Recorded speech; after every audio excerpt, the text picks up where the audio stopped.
Retrouvez la force de l'engagement. Avec Agipi, épargne, retraite, assurance emprunteur, prévoyance, santé.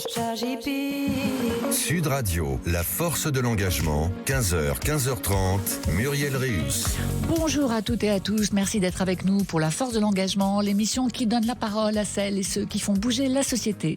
Ce matin, je reçois Sarah El Haïry, ancienne ministre déléguée chargée de l'enfance, de la jeunesse et des familles, et aujourd'hui commissaire à l'enfance. Mais avant d'ouvrir cette conversation, comme chaque semaine, je vous propose mon édito, et parce que l'enfance mérite qu'on s'y engage pleinement, je vous propose de nous engager pour elle. S'engager pour l'enfant, c'est d'abord accepter une évidence. Un enfant n'a pas de pouvoir, pas de tribune, pas de réseau, il n'a que nous. Jeudi dernier, c'était la journée mondiale de l'enfance, une journée instituée par les Nations Unies en 1954 et célébrée chaque 20 novembre, date anniversaire de la Convention relative aux droits de l'enfant. 70 ans plus tard, ces droits devraient être acquis, solides, indiscutables, non négociables. Ils ne le sont toujours pas. En France, chaque année, 160 000 enfants sont victimes de violences sexuelles. Toutes les 3 minutes, un enfant subit un inceste, un viol ou une agression sexuelle. Un quart des violences intrafamiliales sur mineurs sont de nature sexuelle. Et dans les foyers où une femme est victime de violences conjugales, 143 000 enfants vivent dans la peur et l'insécurité. Dans le sport, c'est un enfant sur 7 qui subit une forme de violence. Les enfants en situation de handicap ont 3 fois plus de risques d'être victimes et le 119 a traité l'an dernier près de 49 000 situations d'enfants en danger ou en risque de l'être. Face à ces chiffres, on pourrait espérer une réponse claire, solide, protectrice. Mais la réalité dit autre chose. Des milliers d'enfants ne sont toujours pas crus. Et dans trop de dossiers, celles qui tentent de les protéger deviennent elles-mêmes des accusées. Des mères signalent, alertent, demandent de l'aide et se retrouvent parfois en garde à vue, parfois condamnées, parce qu'elles ont osé mettre leur enfant à l'abri. Certaines vont jusqu'à perdre l'autorité parentale conjointe pour non-représentation d'enfants, comme si protéger était une manipulation. Des enfants, tant que l'enquête n'est pas terminée, peuvent être confiés aux pères mis en cause ou placés à l'aide sociale à l'enfance, dont chacun connaît les déficiences, instabilité, manque de moyens, manque de suivi. Ce renversement où la protection maternelle est interprétée comme une faute est l'un des angles morts les plus violents de notre système. Et comme si cela ne suffisait pas, un autre front est ouvert, celui du numérique et du harcèlement en ligne. Les conséquences sont profondes, 48% des enfants développent de l'anxiété, 44% perdent confiance en eux, 27% présentent des troubles du sommeil ou de l'alimentation, et dans les formes les plus graves, ils décrochent scolairement et présentent des symptômes dépressifs. Et ce qui vaut pour le harcèlement vaut aussi pour le pire. Sur les réseaux, les prédateurs avancent plus vite que nos institutions, avec les mêmes conséquences dévastatrices. Des enfants piégés, traqués, sexualisés, avant même que les adultes aient compris ce que leur arrivait. Et puis, dans l'espace public, une autre dérive s'installe. Restaurants adult only, café no kids, une culture du rejet qui transforme les enfants en nuisance. Et quand un enfant n'est pas visible, quand il n'est pas cru, il devient effectivement un dérangement. L'enfance doit être une priorité politique. S'engager pour l'enfance, ce n'est pas seulement protéger. C'est lui rendre sa place, sa voix, sa visibilité. C'est faire du 119 un réflexe. C'est exiger de la part des plateformes des obligations réelles. C'est s'assurer que toute personne au contact d'un enfant soit irréprochable. C'est renoncer, refuser, les renoncements, les angles morts, les lenteurs, les silences. L'enfance est un territoire fragile, nous sommes tous d'accord, nous devons tous être d'accord et unanimes sur cela. C'est un territoire que l'on doit défendre sans compromis et sans délai. Sud Radio, la force de l'engagement, Muriel Réus. Aujourd'hui, dans la force de l'engagement, je donne la parole à Sarah El Haïry, ancienne ministre de l'Enfance et actuelle commissaire à l'enfance. Bonjour Sarah. Bonjour. Je veux que vous soyez toujours ministre. Alors jeudi dernier, c'était la journée mondiale de l'enfance. Il faut rappeler qu'elle a été instituée par les Nations Unies en 1954. On la célèbre tous les 20 novembre. C'est une date anniversaire de la Convention relative aux droits de l'enfant. Pourtant, on va être d'accord, en 2025, les droits des enfants sont loin d'être garantis. Ils sont toujours théoriques, fragiles, relégués à d'autres priorités. Alors, ma première question, elle est plutôt simple. Comment explique-t-on en France aujourd'hui cet écart entre ces grands principes que nous célébrons chaque année et la réalité vécue par tant d'enfants? On voit que les défis, les dangers se démultiplient partout, ils accélèrent. D'abord, sur les violences sexuelles. 70% de ces violences, elles sont à l'intérieur de la maison. Comment briser ces tabous? Comment briser ces silences? Alors même que certains diraient c'est de l'intime. Bien sûr que non. C'est de la responsabilité de chacun que d'alerter et de signaler. De ne pas faire comme si on n'avait pas vu, comme si ça ne nous concernait pas, ou si c'était finalement une gêne parce que c'était de la délation. C'est une responsabilité de protection. Et face malheureusement à ce tabou très profond de dire que ces violences sont faites par ceux qui doivent nous aimer, nous protéger, voire ceux qui sont censés nous éduquer et nous accompagner, je pense bien sûr au monde, malheureusement au drame qu'on a connu dans le monde scolaire, ceux de ces institutions qui ont brisé la plus grande des confiances, celles à qui on a transmis une partie du parcours de nos enfants et qui les ont brisés. Plus que jamais, ces défis, ces prédateurs accélèrent. Ils accélèrent et ça explose dans le monde, en France et ailleurs. Plus de 780 000 pédocriminels dans le monde, une explosion des contenus sur le web et des gens qui passent à l'acte. Et encore trop d'enfants qui ne sont pas crus, qui ne sont pas entendus, alors même qu'ils parlent. Ils parlent souvent. Et alors, vous voulez faire du 119 un réflexe citoyen. Face à cette situation que vous décrivez, vous dites, on doit avoir un réflexe citoyen, c'est celui qui est de composer le 117, comme on compose le 15 ou le 17 quand on a un sujet. Mais 64% des adultes déclarent encore aujourd'hui avoir du mal à identifier une situation de violence. Comment on fait pour créer un réflexe du 119 ? Écoutez les enfants, les regarder, oser, ne pas se dire finalement je dénonce. En réalité, le 119, c'est je protège. Quand tu es voisin, quand tu es témoin, quand tu es le parent d'un autre élève et que tu vois que ça ne va pas comment? Ça ne va pas quand le trouble du sommeil arrive, quand parfois sans raison un décrochage scolaire, quand on voit des enfants se refermer, quand on voit des enfants comme des petites fleurs commencer à se faner. Ce n'est pas normal, ce n'est pas anodin. Et donc, ce que je dis simplement, c'est que oui, c'est un réflexe citoyen. Si on appelle, alors il y aura une enquête sociale.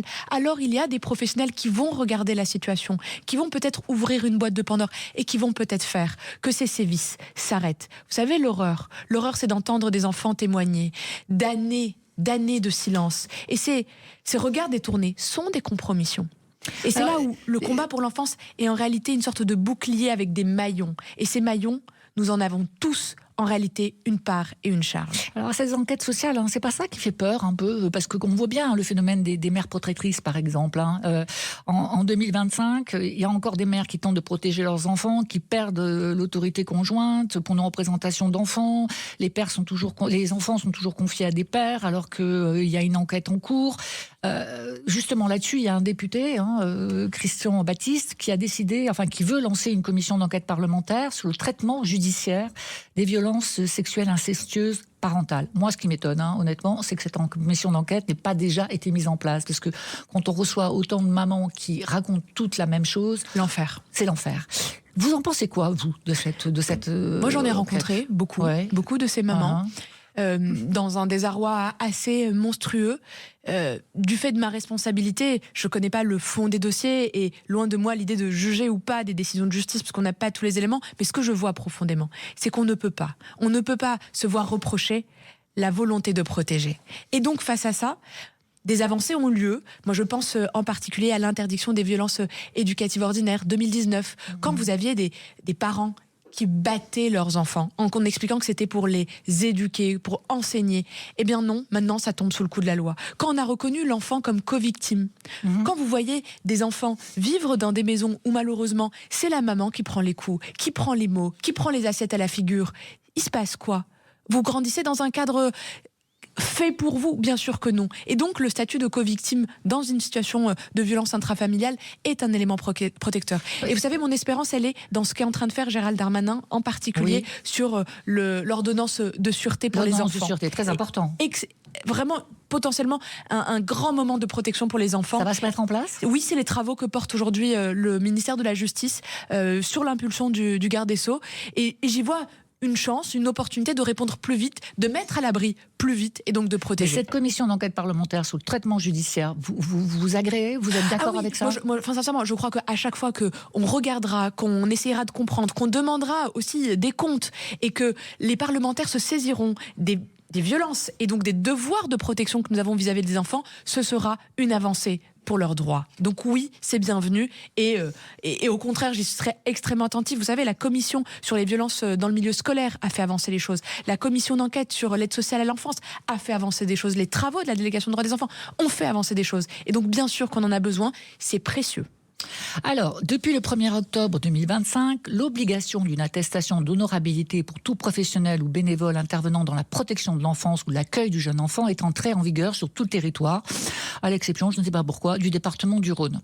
Sur 342 000 attestations délivrées en un an, 1733 professionnels déjà en poste ont été identifiés comme prédateurs.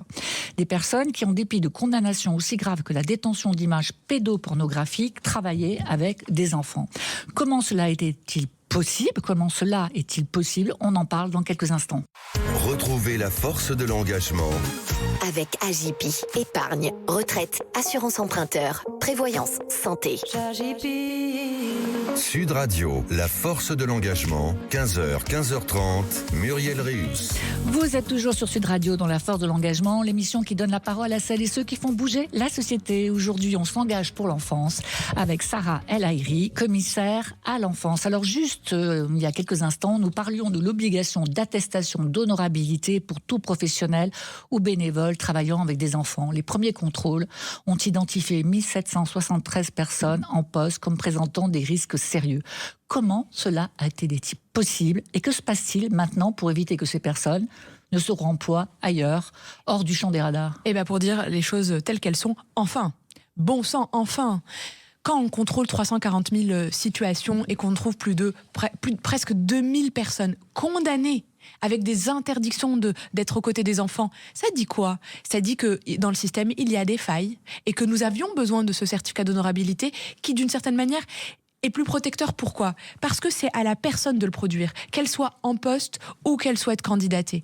Et que, quand ceux qui étaient en poste ont dû demander cette attestation d'honorabilité, eh bien, elle leur a été refusée. Et comment cette faille a-t-elle été possible ? Comment c'est possible que l'État ne se soit pas intéressé à ça ? Il y avait des contrôles, mais beaucoup trop aléatoires, beaucoup trop lents, beaucoup trop longs.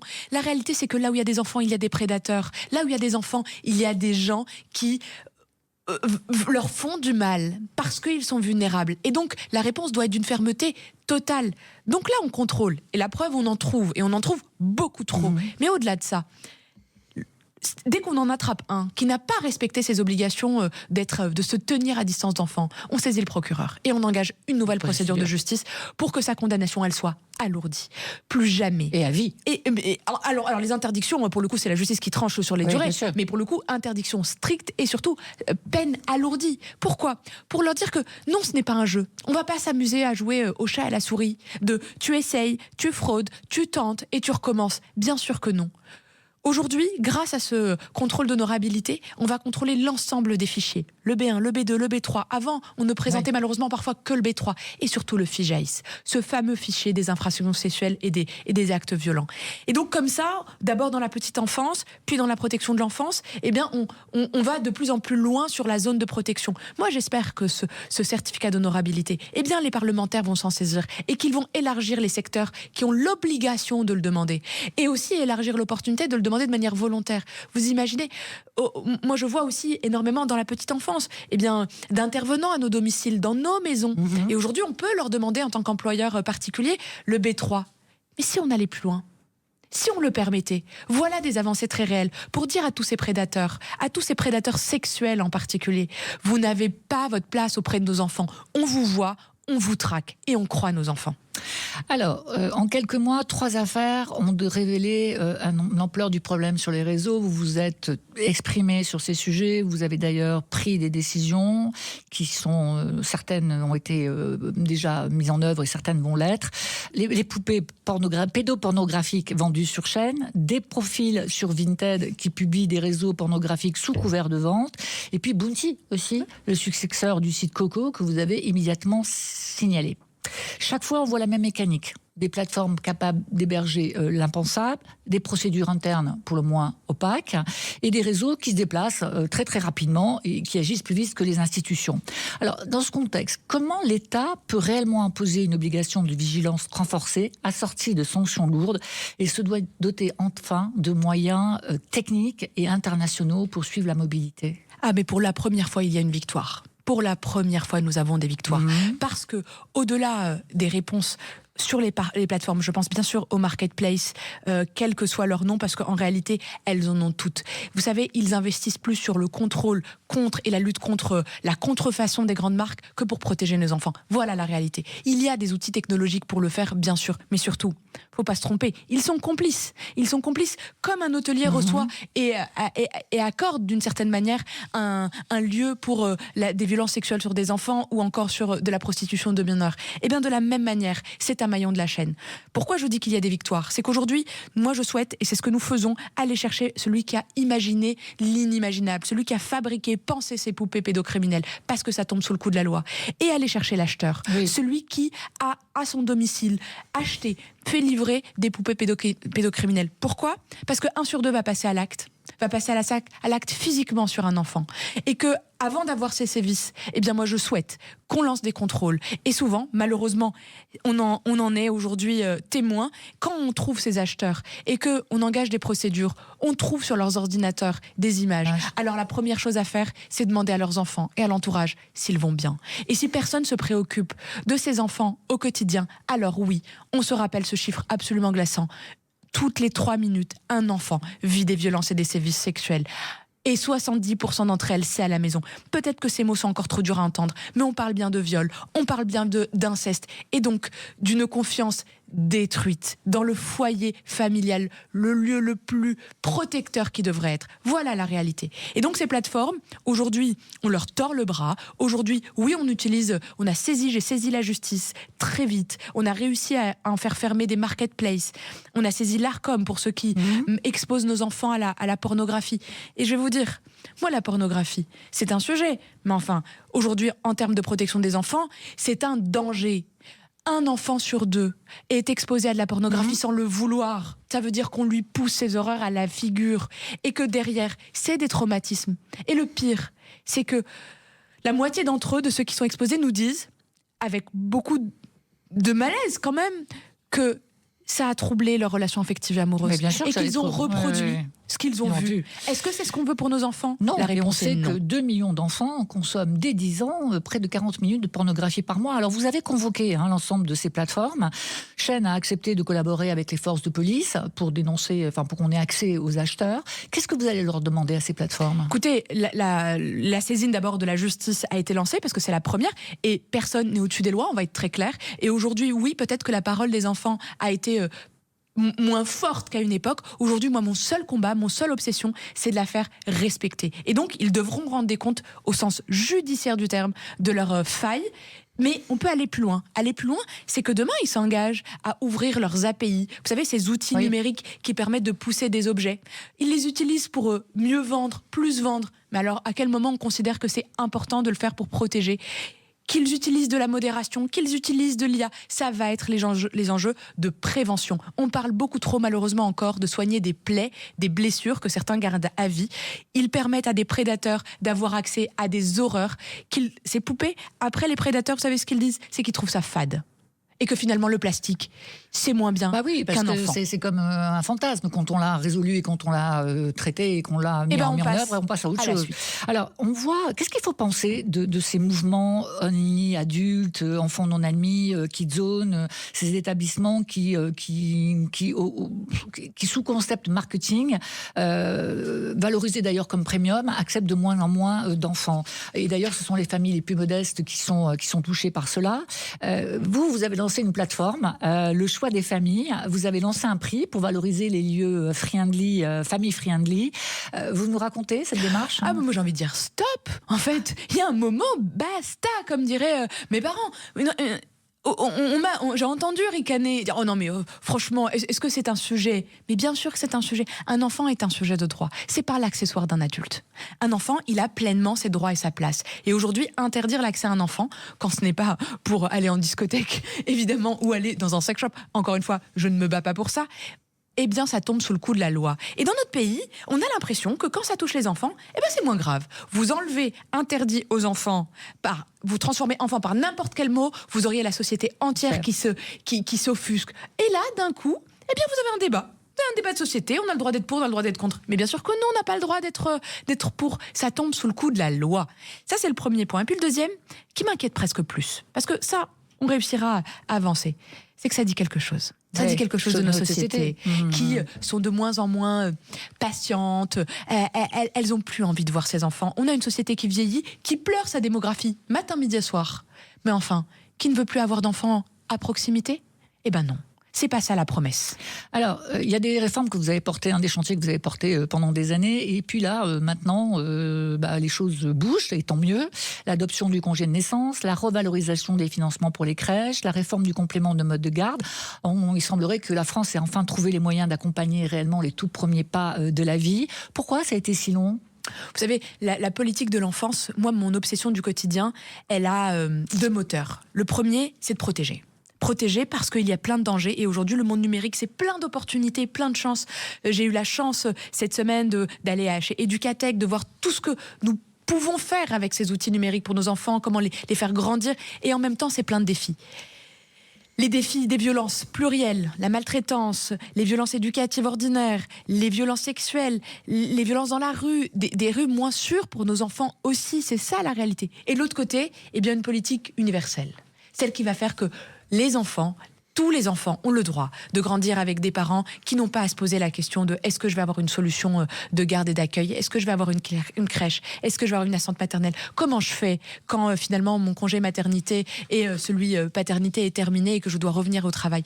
Et c'est là où votre émission, elle est essentielle. C'est l'engagement de tous, des employeurs avec le soutien à la parentalité, qui nie pas l'importance de finalement ce rôle de parent. La question des congés enfants malades, la question du congé, bien sûr, de naissance qui est allongé et mieux rémunéré. Parce que souvent, c'était évidemment le plus petit salaire qui s'arrêtait. Eh ben non, plus maintenant. C'est chacun des deux parents qui doit participer à ces 1000 premiers jours. C'est les clés de l'enfance qui ont vocation à donner des nouveaux outils aux parents face à plein de questions. C'est aussi dédramatiser le soutien à la parentalité et dire qu'on a tous le droit de demander de l'aide, de demander des informations fiables, parce que je trouve qu'il y a énormément d'injonctions. On te demande d'être maman ou papa comme si tu ne travaillais pas à temps plein. La pression également du travail, où on te demande d'être un collaborateur comme si tu n'avais pas d'enfant. Eh bien, on peut dire stop et on peut dire pour une fois, on va regarder les besoins de nos enfants, les accompagner, parce que c'est ça notre histoire. Merci Sarah El Haïry. Moi j'adore votre enthousiasme, votre détermination et j'espère que ce commissariat à l'enfance pourra enfin faire avancer réellement les choses. La force de l'engagement, c'est chaque dimanche à 15h sur Sud Radio et en podcast sur sudradio.fr. Rendez-vous dimanche prochain, même heure, même énergie pour une nouvelle rencontre pour ceux et ceux qui feront bouger la société. Et je vous laisse tout de suite en compagnie de John pour le meilleur de Sud Radio.